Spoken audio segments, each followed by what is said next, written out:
Hi friends, నేను మీ Shailu. Welcome back to spicy bites. ఈరోజు మన వీడియోలో సింపుల్గా అయిపోయే బ్యాచిలర్స్ రెసిపీ పొటాటో ఫ్రైని ఎలా తయారు చేసుకోవాలో చూపిస్తాను. వీటిని అడుగు పట్టకుండా చాలా చక్కగా అయితే వేయించుకోవచ్చు. ఇంకా దీనికోసం అయితే ముందుగా నేను ఇక్కడ ఒక 5 వరకు బంగాళదుంపలను తీసుకున్నాను. వీటిని శుభ్రంగా కడిగేసి చెక్కు తీసి మొత్తం కూడాను కట్ చేసుకోవాలండి. ఈ బంగాళదుంపలను ఎప్పుడు కూడాను చిన్న ముక్కలుగానే కట్ చేసుకోవాలండి. పెద్ద ముక్కలుగా కట్ చేస్తే ఇంకా లోపల పచ్చిగా ఉండిపోయి సరిగ్గా వేగదన్నమాట. ఇంకా అందుకనే చిన్న ముక్కలుగా కట్ చేసుకుంటే చక్కగా వేగుతుంది. చూసారు కదా, ఈ వీడియోలో చూపిస్తున్నట్లు ఇలా కట్ చేసుకొని మొత్తం కూడాను సాల్ట్ వాటర్లో అయితే వేసుకొని శుభ్రంగా కడిగేసుకోవాలి. నెక్స్ట్ ఇప్పుడు స్టవ్ మీద ఒక కడాయి పెట్టి ఇందులో 2 టీ స్పూన్ల వరకు ఆయిల్ వేసుకోవాలి.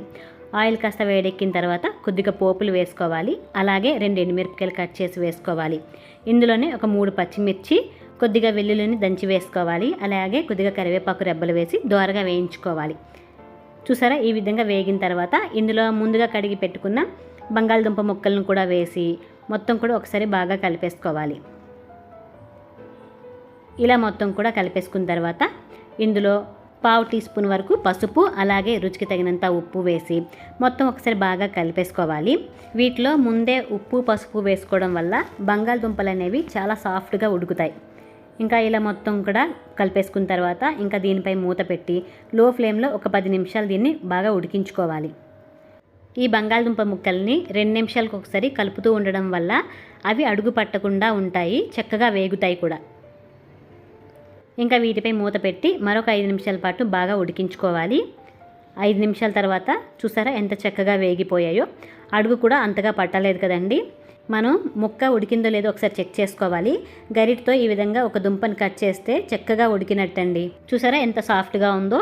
ఇప్పుడు ఇందులో చివరిగా 1 టీ స్పూన్ వరకు కారం, 1/2 టీ స్పూన్ వరకు ధనియా పౌడర్, ఒక 1/2 టీ స్పూన్ వరకు గరం మసాలా పౌడర్ వేసి మొత్తం ఒకసారి బాగా కలిపేసుకోవాలి.